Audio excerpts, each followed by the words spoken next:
Hi, I'm Cindy Echols. I'm the president of the Cherokee County Women's Party. I'm going to introduce to you today Senator Brandon Beach, and we are glad that he came to talk to us today, and we're going to ask some questions to him in reference about the upcoming election.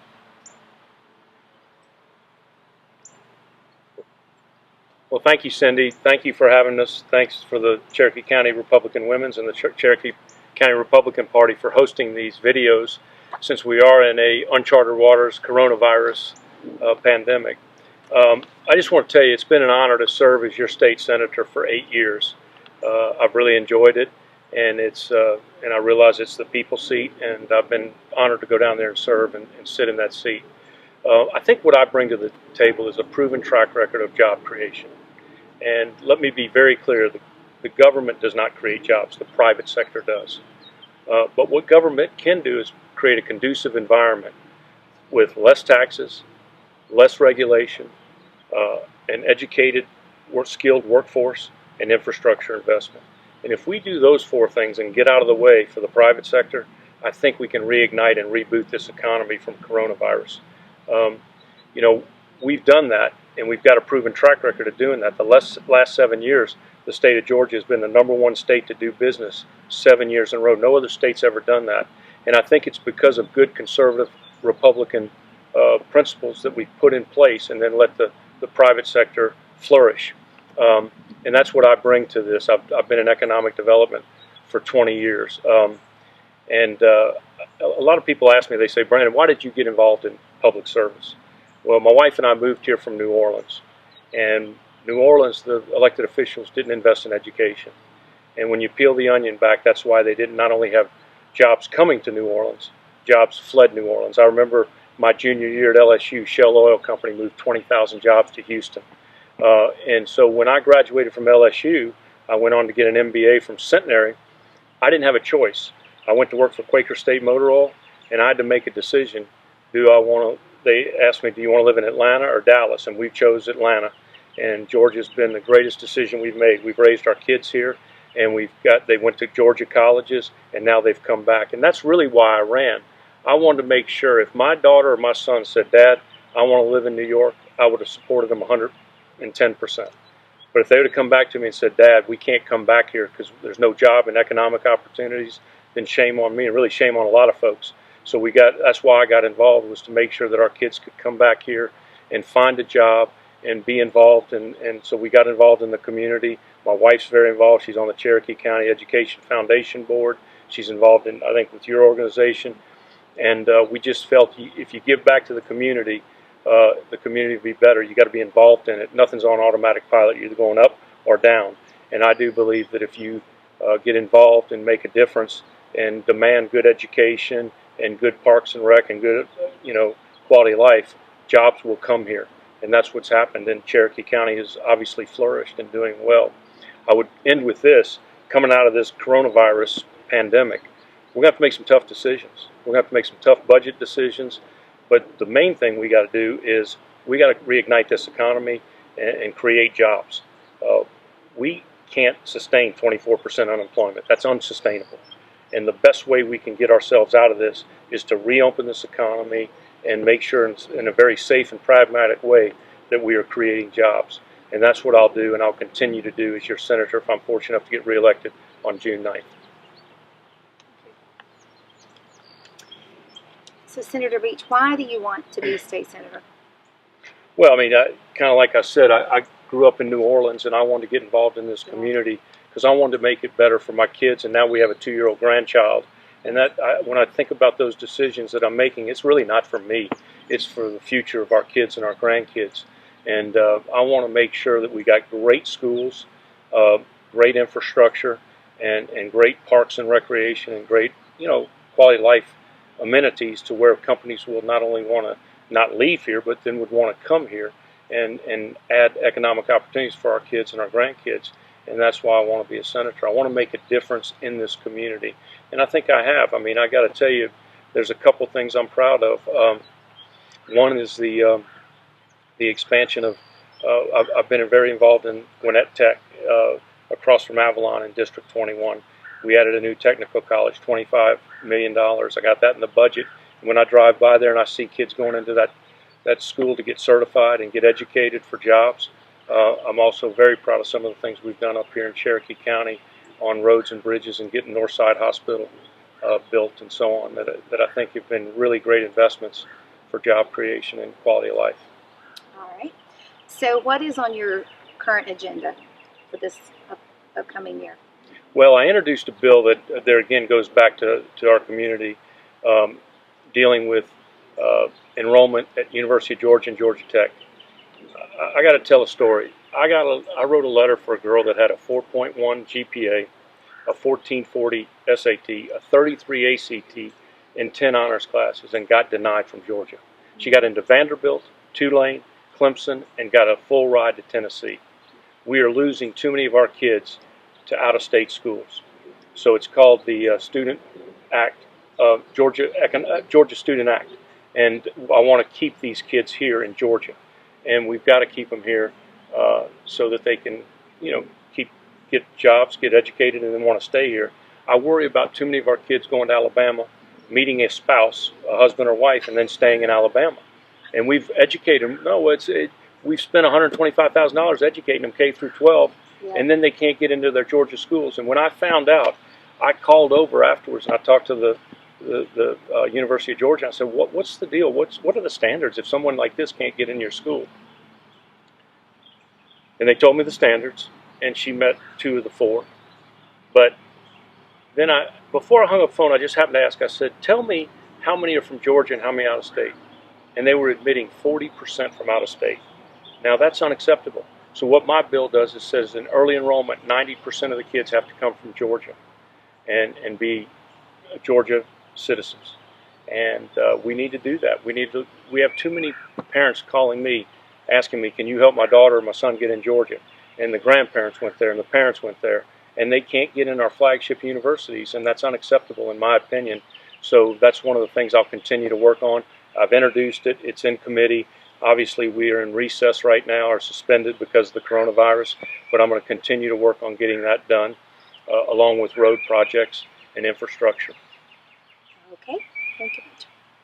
All right, Governor Kemp has asked for budget cuts because the state revenue has fallen due to our economic shutdown. What issues do you see arising from the budget cuts coming up?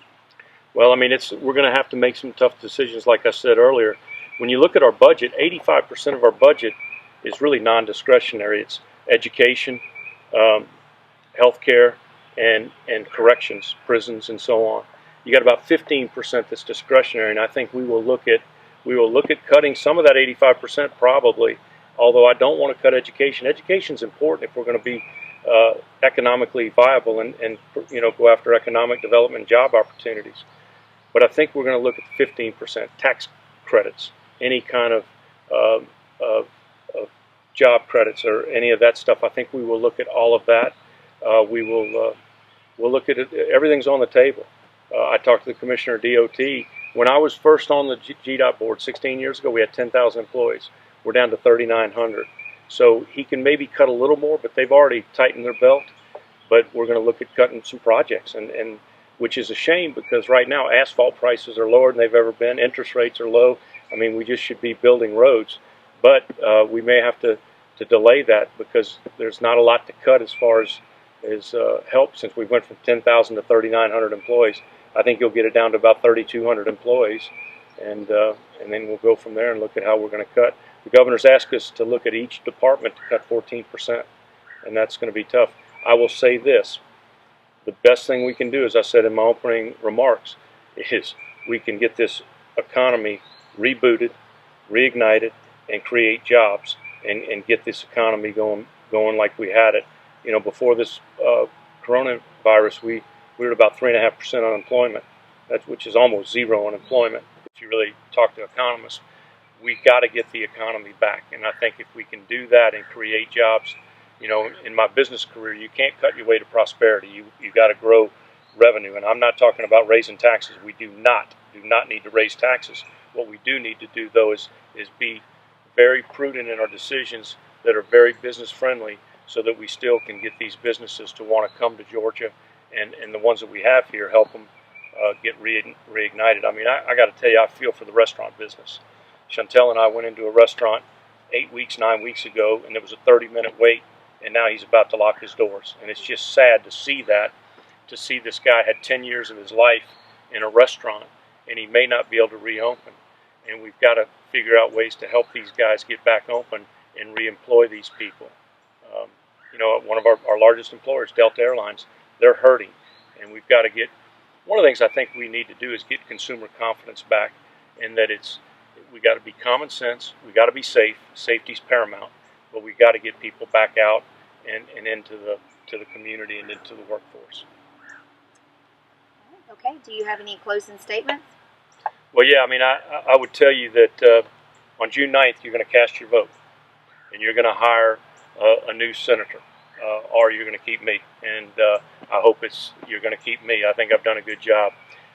And I would tell you that we've come a long way. We've done a lot together. But I am the conservative candidate in this race. I've cut taxes 15 times. I'm the only candidate that's introduced a bill, Senate Bill 346, to cut regulations. We cut 7 regulations on transportation projects. And what that means to you as a citizen Cherokee, that project's going to get expedited 8 months ahead of schedule. You're going to see orange barrels and shovels in the dirt 8 months ahead of schedule. I'm also 100% pro-life. I got the Georgia Life Alliance certification. And then I'm the only candidate in this race that's got the NRA endorsement. I'm 100% Second Amendment. So I'm a conservative in this race. I think the real difference in this race is one thing. It's results versus rhetoric. My opponent says he's for term limits, and he served 8 years in the House, and he wants to walk across the hall and serve 16. That is not term limits. That's a career politician. Number two, he says he's against taking PAC money, and yet he's having an independent PAC out of Washington do flyers against me for, they're going to spend $100,000 if they keep up what they're doing. And number three, he's passed he repealed a bill on immigration, but he's never, ever brought home $1 in 8 years in the budget or the bond package. And that's the difference. I have brought home dollars to this county. I've brought home $90 million over 8 years in infrastructure projects. And I'd like to just tell you about 2. One is I got $5 million for the airport and ball ground to extend the runway and to add hangars. And Don Stevens came to me and said this is what they needed. We had money, a bucket of money for small airports, and I went down there and fought for it and made sure we got it over Waycross, Georgia. And I'm going to continue to fight for our district. The second project that I'm very, very proud of, and there's a correlation between infrastructure investment and economic development, and this is a great example of it, is the road and bridge we built between 140 and 20 for Northside Hospital. Then Northside invested a $400 million investment in a new hospital, 1,000 new jobs, plus the 2,000 they brought from the old hospital for 3,000 jobs. And when you look at it, it's a world-class facility for our citizens of Cherokee County, world-class health care. I'm very proud of that $9 million investment to get a $400 million return on that investment and 1,000 new jobs. So those are the kind of things that I've done. And I would just tell you this, and I'll close with this. As chairman of transportation, I will continue to go down there and fight for dollars. Those dollars are allocated, those transportation dollars, and either Ocilla, Georgia, Waycross, Georgia, Macon, Georgia, are going to get them if someone's not down there fighting for them. And that's what I've done as your chairman of transportation. I've went down there and made sure we're getting our fair share of dollars. It's your tax dollars, and I'm going down there to make sure we get it back. And I'll just tell you, if my opponent is elected, it'll set us back 10 to 12 years, 15 years in transportation. As chairman of transportation, we're going places, we're getting things done. We've got Highway 20 being expanded now. It's the first section from 575 to Scott Road's being built. And I've got 2 other projects I want to get done before I leave office. It's the bypass around Ball Ground so that the chicken trucks don't go through downtown Ball Ground and leave feathers everywhere, number 1. And then number 2, I want to widen 140 like we're going to do Highway 20. 140 is another vital east-west connector, and I want to get that done. We're making some small improvements now on some left turn and right turn lanes, but I want to get it widened from 575 into Roswell so that that helps with east-west connectivity for Cherokee County. My website is beachforsenate.com. My cell number is 678-640-1811, and I would be honored to have your vote, and I would love to continue to go fight down at the Capitol for you and bring results back and make your quality of life better. So thank you very much, and thank y'all for having me. Thank you.